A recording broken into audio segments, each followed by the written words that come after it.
Hello, I'm Timbertaft. I make YouTube videos for That Is Just What Timbertaft Does. Close. Yeah. Now, while I know it's hard to question these things while you sit there in your diva flaming pink gaming chair with the cute bunny on it staring at the glowy box that makes the happy brain feelings, can you tell me your purpose? Go ahead, write it down, say it out loud, think it to yourself. I won't laugh, I promise. Is it possible that your purpose is the wrong one? Is it crazy or insane to even be pursuing a purpose? Does your purpose make you happy? Is that what makes us not like other animals? Purpose? I mean, yes. I mean, surely. With that.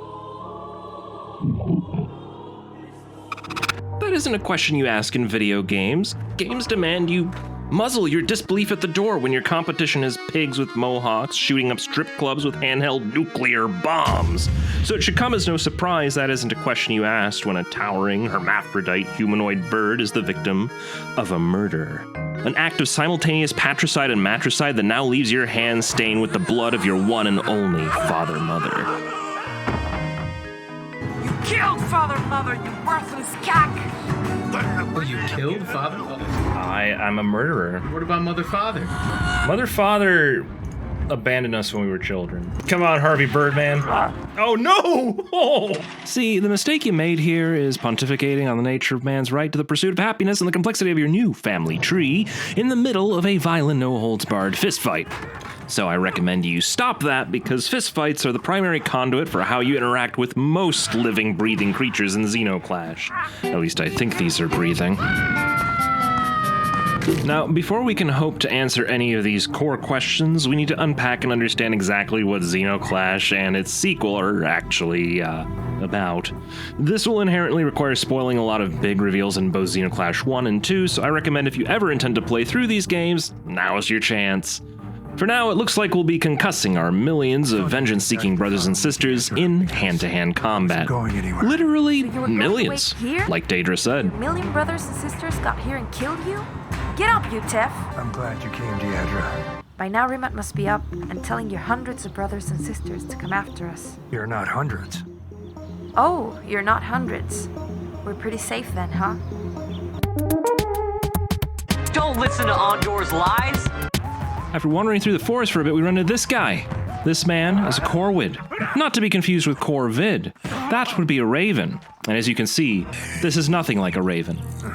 Luckily. And in this world where weasel men tape down the tail of lion men whilst that lion man smashes Hammurabi's face to the nearest bar table while a man-faced dwarf lion with an easel for a mouth paints the scene to his living room wall in excruciating details considered living in a society... No, they draw the line with this guy. They draw the line at a man having a simple desire to be invisible at the expense of his guests' eyes. Is that so much to ask? I mean, they even denied Erminia her simple pleasures. It was Erminia. Erminia peed on herself and starved to death anonymously. And that is what Erminia did, because Corwids are not slaves of their needs, of eating or sleeping. There was also Gabel. Gabel ate people. And that's just what he had to do.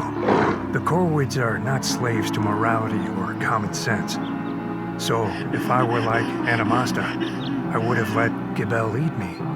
But I didn't feel I had to be eaten.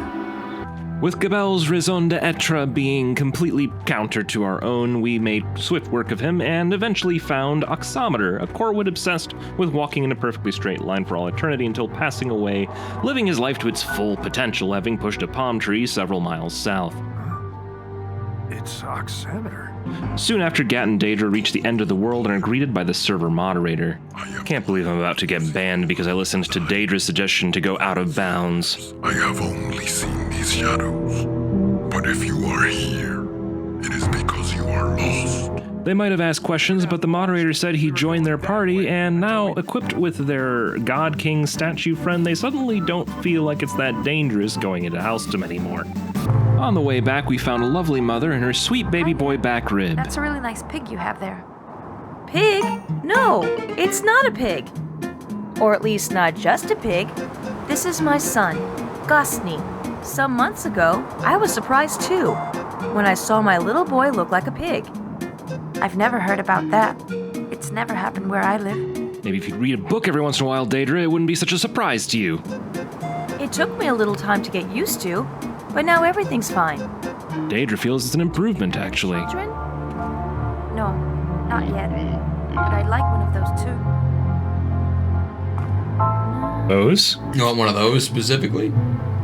This odyssey continues until the epic conclusion when we confront Father Mother to stop him from doing that thing he does to the children. You just have to stop doing what you do with the children. Cat wouldn't tell you Father Mother has a secret, but I will. Things are going to change here. Father Mother is neither your father nor your mother.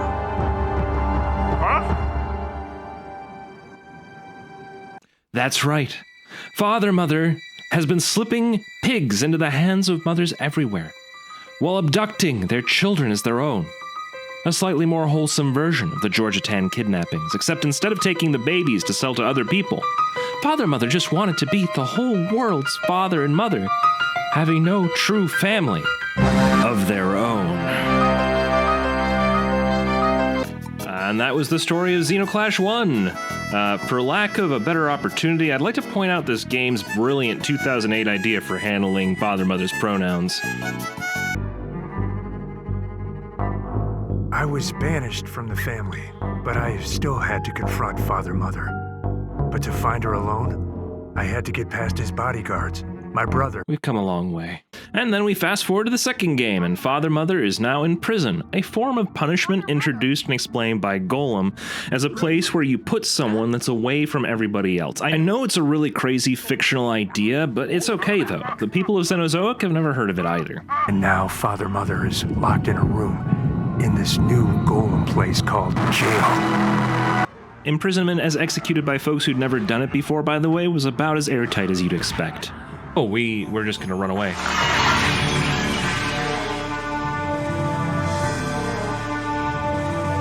Majestic, isn't he, she? Much of Zeno Clash 2 is about traversing this strange world, collecting artifacts from the either still living Golem, aka Coxte, or his equally powerful brother Zoatlte, or the dead Eastern and Western Golems who watched over the borders of the Zenozoic region. It also was strangely a world that was far less man versus man via the use of our fists, and more man versus nature via the use of our fists. All right, Pukey Bird, number 2. You're guarding the path. All right. Oh, geez, what? Hey, ya. I have no functional way to do combat with this guy. Like, I guess I could do one of these, maybe.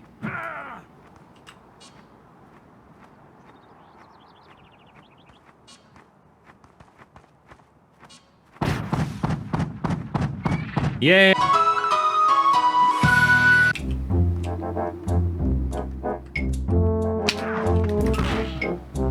Oh.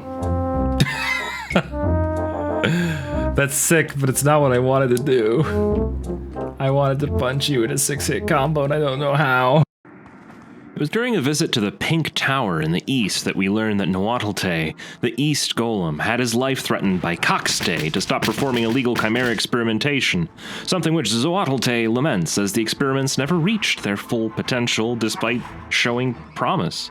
Not that stopping the endeavor helped at all, as without that to keep him busy, Zoatlte eventually perished from the terminal golem illness of boredom, having been left to protect the borders of Zenozoic with no termination date. Eventually, we learn in a secret cavern near the tail end of the game that the land of Zenozoic, despite being all the players ever known, is not a world unto itself, but rather a quarantined danger zone to the rest of the civilized world. Where the chimeras came from, no one really cared. Not until the chimeras could speak. What was a man and what was an animal, their laws could never reconcile. When chimeras multiplied with complete disregard for their notions of separate species, they could tolerate no more. They selected a land which would hold all the chimeras, a place where the man-animals could be forgotten. They called it by many names, but our fathers called it exile.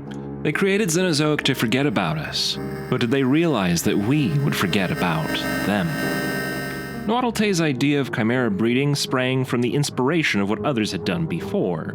Perhaps his creators? Or maybe something even further removed than that. Before they had been beasts, their instincts fiddly adapted to their surroundings, and happy as living things may be. Now they stumbled in the shackles of humanity, lived in a fear that never died, fretted by a law they could not understand. Their mock human existence, begun in an agony, was one long internal struggle, one long dread of Moreau.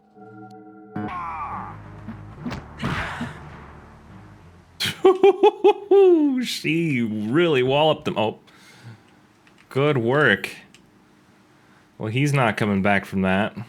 Moreau is the titular antagonist and coldly apathetic character from H.G. Wells' 1896 novel, The Island of Dr. Moreau.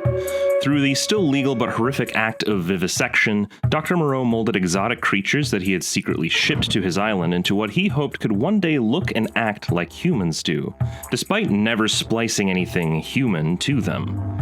It's throughout this process that he, his assistant Montgomery, and the protagonist Edward Prendick start to see the uncanniness of these creatures, revealing the lines drawn between where an animal ends and the human begins. Without defined rules, the creatures habitually revert to their animalistic states, rules tortuously embedded in their minds by Moreau himself. At one point, the crossbreeds, believing Prendick to be entering their shelter out of an interest of joining their community, felt that to do so, he must become accustomed to their universal laws. Not to go on all fours, that is the law, are we not men? Not to eat flesh or fish, that is the law, are we not men? Not to chase other men, that is the law, are we not men? His is the house of pain, his is the hand that makes, his is the hand that wounds, his is the hand that heals. I am sorry it has come to this. I have neglected my true purpose, which is to stop you from crossing the border. Moreau was the bringer of this forced law of civility and had laced these lessons with a deification of himself. As the lawgiver, he was also the law's executioner, and had hoped to teach those most loyal to the law to be its staunchest enforcers. This is the role that Coxtay has taken upon himself. He didn't have a lot of faith in the beast folk of Zenozoik. He grew bored and thought he could accelerate the growth of a lost cause, especially with no new orders coming from his makers who had since perished along with the rest of the civilized world. Coxtay believed that there was no higher moral good or better indicator of civility than to have and uphold the laws of those wiser than you. He unilaterally introduced concepts such as legal faculties, trials, jails, and holding individuals accountable for their actions to the collective, regardless of who they specifically had hurt. He had hoped that introducing these laws and the fear of what would happen when the laws were upheld would help breed civility. You lied to us. Noting, of course, that it takes the power of a god to convince the masses to follow such rules in the first place. When the wider body no longer believes you have the power to enforce your laws, they will invariably rebel. I knew they'd come here. Oh, it's that guy that got beat up by the red-faced man whose butt was taped with a tail. Yup, that's a sentence. Mother will be returned to jail. You think it's so clever? Take someone and leave him in a rotten box? That's not what we do. And what do you do? Because all I've seen is you attack each other like angry beasts. Well, yeah. Which one of you has a problem with Father Mother? He didn't steal anyone from any of you. Let anyone who has a problem with us come. But to the people of Zenozoik, Coxtay's power is like that of a god. By contrast, Zottlte has a very different approach, instead believing that the only way for civility to blossom is through coming to those conclusions yourself when faced with adversity, putting the people of Zenozoik through tests or trials to force the connections that would create or reveal the character of their leaders. Asking for something strange, expecting you to obey retroactive laws. My idea of how you achieve your potential is different. This is the test that reveals, the one you have been avoiding. Without the test, your lives would be a long wait, unbearable for me to watch. Gad even acknowledges that the reason for following the laws is an alien concept to him. You're right. Your laws, they're like a weight your makers put on your back. How can I trust those dead people we cannot know? So here we are, a group of half-breed animal humans of too feral a disposition to ever be civilized, trapped between the impatient eyes of beings that may as well be gods, for they simultaneously feel superior and disgusted by these creatures they've been tasked to play jailer to. And yet, the outside world has all died off, hasn't it? I look about me at my fellow men and I go in fear. I see faces keen and bright, others dull or dangerous, others unsteady and insincere, none that have the calm authority of a reasonable soul. I feel as though the animal was surging up through them, that presently the degradation of the islanders will be played over again on a larger scale. I know this is an illusion, that these seeming men and women about me are indeed men and women forever. Perfectly reasonable creatures full of human desires and tender solicitude, emancipated from instinct and the slaves of no fantastic law. Beings altogether different from the beast folk. Yet, I shrink from them, from their curious glances, their inquiries and assistance, and long to be away from them and alone. But knowing all this, what's curiouser still than the entire tangle of this game's plot are the Corwid. I hate the Corwid Woods. I can't believe you could live here. How could you survive without them ripping your eyes off? Not all Corwids are dangerous. Once you figure out what makes each Corwid tick, they're not so bad. What made you tick? I would fight Corwids and take pieces of armor I liked from them. The wooden shield on my leg is from Helm's armor, and this disc with a red face, it belonged to Metamog. I learned a lot from him. Every Corwid has decided for themselves an activity that brings them joy and fulfillment, and chooses to perform this action perpetually, disregarding all other desires or needs. Now, at one point, Daedra asks why you should hate the Corwid, because after all, you can't fault them for being insane. Golem, however, has a different opinion. I take it you don't like Corwids then? If you won't try to find coherence in the world, have the courtesy of becoming apathetic instead of affecting others with your pointless actions. Why do you hate the Corwid so much? They're just insane. I wish that were true, but each one of them has chosen this. Hi, my name is Timbertaft, and I play video games. I am not a doctor, but I have read what a few have said on the topics of psychology, sociology, and philosophy to make this video. First things first, what exactly are the Corwid doing, and why is this different from simply being an insane person? For one thing, Daedra wasn't wrong. It is insanity, at least from the perspective of the outward society looking in. In societies with established law, something which Zeno Clash has gone to great pains to demonstrate only started to exist under Golem's prescriptive intervention, certain abhorrent actions would constitute imprisonment or death, something which the broader culture has decided signals the individual can't be trusted to ever be a member of society if they would even consider broaching that act again. All other behaviors would solely be in violation of societal norms, those acts that are not lawful or unlawful, but that are an ingrained or established part of a given culture.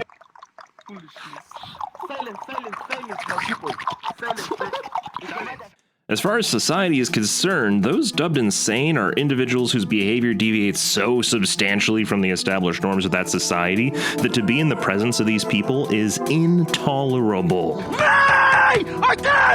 They are people that society permanently learned to dislike if they continue to exhibit unwanted behavior.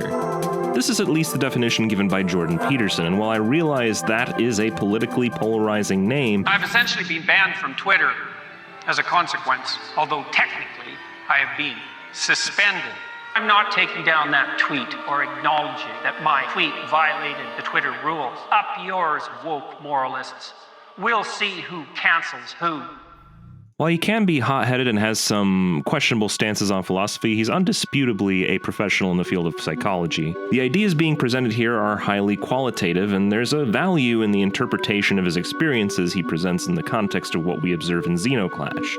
So depending on how strongly you feel about him, the rest of this video may be a bit of a Bluebeard's chamber for you. By Peterson's definition, the Corwid are insane. Their actions are insufferable to the people of Houston, and so they were exiled to live in the nearby forest that hence became known as the Corwid Woods. There is another layer here, however, because all of the Corwid are afflicted with the same insanity, a desire for purpose. The Corwid, after all, came to a fairly logical conclusion, haven't they? I wish to be more than an animal. The thing that makes me the most human is that I pursue a purpose, self-actualization. Are we not men? Is that really so crazy? Self-actualization label, brother. Unfortunately, it's a purpose the world never gave them. Anyone who has had a Psychology 101 course has heard of Maslow's hierarchy of needs. While not designed as a pyramid by Maslow himself, the layers, when built into that well-known visualization, are structured from bottom to top as physiological needs, safety needs, love and belonging, esteem, and self-actualization. Corwids may fulfill any, all, or all but one of these pyramid layers, but in all cases they value self-actualization above all other things. Gat's mentor, Metamok, the Corwid, frames it best. If you are satisfied and do what you feel you must do, no matter what that is.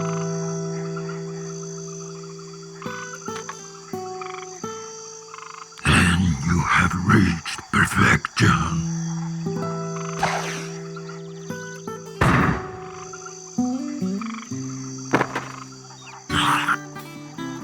And then he killed himself. But okay, fine. Besides animals, everybody on this earth is trying to find a purpose. Sure, the average person plans to eat, sleep, have security, and earn the respect of their peers on the way, but is that all that differentiates us from the Corwid? Purpose, after all, is what we translate to finding meaning in life. If you have that meaning, then nothing else matters, right? Oh, mama. Later in his life, Maslow became conscious of a missing tier to his hierarchy, a tier called transcendence. This is a layer higher above self-actualization that represents contributing of yourself to something greater than yourself. Metamok may have accidentally achieved transcendence by having his Corwid quirk be outwardly serving and teaching Gat or others how to fight, but that transcendence was not deliberate. For many Corwids, their lives are filled with pointless actions to attain some goal that they've given themselves that serves a purpose to no other Corwid or person but themselves. A statue of Wrathbird made of Wrathbird heads could be seen as a form of art, but the meaning of its creation is lost when it becomes clear that its creator intends on making more in perpetual repetition, and that this piece of art or series of sculptures that they make will never be seen or found by another soul. A consumption of Wrathbird life that was neither physiologically sustaining nor meaningful. And it comes at the cost of neglecting helping those around them or taking care of their long-lost son. This lack of broader contribution to the wider society, I think, may be what bothers Golem most. That, and perhaps the fact that Corwids are also the purest agents of chaos to the element of order that Golem represents that you could possibly concoct. Society and its rules are tyrannical in nature. It is a prescription to the chaos of the world to organize that chaos so the broader group can succeed, grow, and mature in relative happiness. By that tyranny, however, you sacrifice some freedom to society in order to enjoy its benefits. You can choose to behave against the norms, but don't be surprised when that means society shuns you and will offer you no further aid. It isn't until the insane incorporates into the broader palette of norms that it becomes normal, sane, and acceptable. By extension, pure chaos is pure freedom. A world where no law or norms exist. All individuals behave as they want with no regard for others. There are no rules, no barriers, and no conscience. The Corwid of the free are the chaotic root of animalistic barbarism that Golem hopes civility would root out. A perfect cautionary tale for why the pursuit of purpose, in and of itself, is not a noble endeavor. There is no nobility in only helping oneself. Though Gat's admiration is still founded, there is a toxic allure to the ecstasy these Corwids feel when fulfilling their selfish ambitions, but to pursue it like this, it's no different than the addictions of an alcoholic or any obsession taken to an extreme, doomed to self-destruct in isolation, to be forgotten in the dust. No happiness worth having is self-serving, because your purpose is not defined by you, but rather by the needs of the people around you. Contrary to what they believed, each of the Corwid's purposes was not defined by them, but by Gat, as he learned what each of their obsessions were through observation. Gat paid attention to his surrounding tribe, made sure to remember those in the tribe and their purposes, and pulled himself from the brink of insanity with the help of his selfless mentor, to eventually take action in the name of his people. For collectively, are we not men? But no one else is. What will you do? You're almost completely right, South Goldman. I will fight the Goldmans, but I'm also here to fight you. Don't think sorry's easily said. Don't try turning tables instead. You've taken lots of chances before, but I ain't gonna give any more. Don't ask me, that's how it goes, 'cause part of me knows what you're thinking. Don't say words you're gonna regret. Don't let the fire rush to your head. I've heard the accusation before, and I ain't gonna take any more. Believe me, the sun in your eyes makes some of the lies worth believing. I am the eye in the sky, looking at you. I can read your mind. I am the maker of rules, dealing with fools. I can cheat you blind, and I don't need to see anymore to know that I can read your mind. Looking at you, I can read your mind. Looking at you, I can read your mind. Looking at you, I can read your mind. You know, I've been hearing so much about it, I'm starting to feel like I really do have to watch the thing with the Boba Fett that's not actually the story of Boba Fett, it's the other Boba Fett thing, you know? The Mandalorian? Yeah, that You Boba. haven't seen The Mandalorian? I haven't seen the Mandalorian See, yet. I haven't seen the Book of Boba Fett, but I've seen The Mandalorian. Between And the both it of is us. Between the both of us, we've seen the Mandalorian. good. Oh, so you've seen the Book of Boba Fett? No, I just said between the both of us, we've seen the Mandalorian. Yeah, I've seen The Mandalorian alone. But you don't get any credit for that. No, I think I get some credit. No, I'm pretty sure you don't.